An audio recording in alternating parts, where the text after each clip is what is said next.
Welcome to this lecture on hire purchase and conditional sale agreements in Ghana. These are two very important commercial law concepts that are often confused with one another.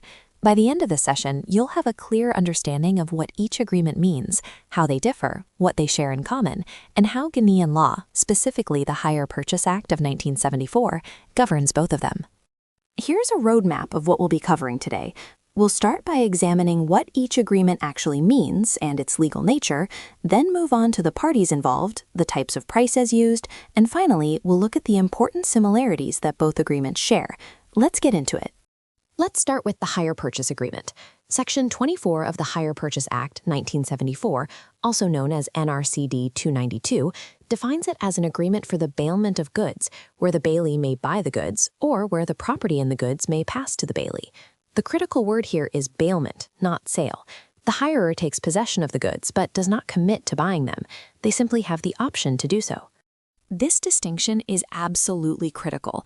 The House of Lords confirmed in the landmark case of Helby v. Matthews that a hire purchase agreement is a contract of hiring, not a contract of sale. Just because the hirer might eventually decide to buy the goods does not transform the agreement into a sale agreement. The option to buy is just that. An option, not an obligation. The case of Helby v. Matthews is foundational to understand hire purchase law. In that case, Helby gave a piano to Brewster under what was called a hire purchase arrangement. Brewster later pledged the piano to Matthews. The question was whether Brewster had the right to do so, which depended on whether he was a buyer or merely a hirer. Lord Herschel made it clear, if a person retains the right to change their mind about buying, they cannot be said to have agreed to buy at all. Now, let's look at the conditional sale agreement. Section 24 of NRCD 292 defines it as an agreement for the sale of goods. Note that word sale, which is already different from hire purchase. The price is paid in installments, but crucially, the property in the goods stays with the seller even though the buyer takes possession, and the buyer must fulfill certain conditions before ownership transfers. There are three essential characteristics packed into this definition. The first characteristic of a conditional sale agreement is that it is genuinely an agreement for the sale of goods. Both parties are committed, one to sell, one to buy. This is fundamentally different from a hire purchase, where the hirer simply takes the goods on hire and retains the freedom to decide later whether to purchase them or not. As Helby v. Matthews confirmed, the mere possibility of a future purchase does not create a sale agreement. The second characteristic is that even though the buyer takes physical possession of the goods, the legal ownership, the property, remains with the seller until all conditions are met. This is what distinguishes a conditional sale from a credit sale agreement. In a credit sale, as the court stated in Yayo v. Nainese, the buyer becomes an owner and not a bailee the moment the goods are delivered. Under a conditional sale, that transfer of ownership is deferred. The case of Waya v. Bairothi illustrates this perfectly. Waya bought a vehicle from Wilson on credit, meaning ownership passed to Waya.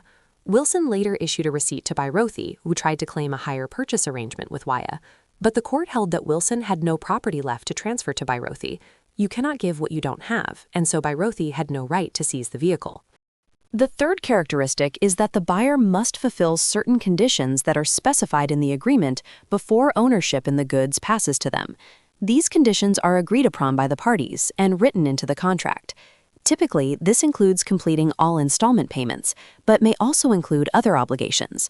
Until every condition is satisfied, the seller retains the property in the goods, even though the buyer holds possession. Moving on to the second area of difference, the parties involved. Because a hire purchase agreement is fundamentally a bailment, the parties are called the owner and the hirer, or alternatively, the bailer and bailee. In a conditional sale agreement, since it is a sale transaction, the parties are simply the seller and the buyer. The terminology is not just a matter of labeling, it reflects the entirely different legal relationships that arise under each type of agreement. The third area of difference concerns the types of prices involved. Under a hire purchase agreement, there are two distinct prices. First, the cash price, what you would pay if you simply bought the goods outright for cash. Second, the hire purchase price, the total amount the hirer must pay to complete the purchase under the agreement, excluding any penalties. Under a conditional sale agreement, there is just one relevant figure, the total purchase price, the total sum the buyer must pay, again, excluding penalties or damages. Despite their differences, hire purchase and conditional sale agreements share some very important similarities under Ghanaian law. First, both are governed by the same statute, the Hire Purchase Act of 1974, NRCD 292. Second, both must be in writing. An oral arrangement of either type would not satisfy the requirements of the Act. Third, both agreements give the hire or buyer the right to terminate before the final payment is due, simply by giving written notice. It's worth quoting Section 5 directly because it's a powerful consumer protection provision. The law says that at any time before the final payment falls due, the hirer or buyer is entitled to terminate, notwithstanding anything in the agreement. This means that even if the contract itself tries to prevent early termination, the statute overrides it. The only requirement is that written notice must be given to whoever is entitled to receive payments. Here is a side-by-side summary of everything we have covered. You can see clearly how the two agreements differ in nature, parties, ownership structure, and pricing terminology, while sharing the same governing statute, the writing requirement, and the right to terminate. Keep this table in mind as a quick reference when you encounter either type of agreement in practice or in an exam question. Let's close with the 5 key takeaways from today's lecture. A hire purchase is a bailment, not a sale, and the hirer is never obligated to buy. A conditional sale is a genuine sale, but ownership is withheld until conditions are met. The seller keeps property in the goods even while the buyer holds possession. The parties and price structures reflect these different legal natures. And finally, both agreements fall under NRCD 292, must be written, and both parties enjoy the right to terminate before the final payment.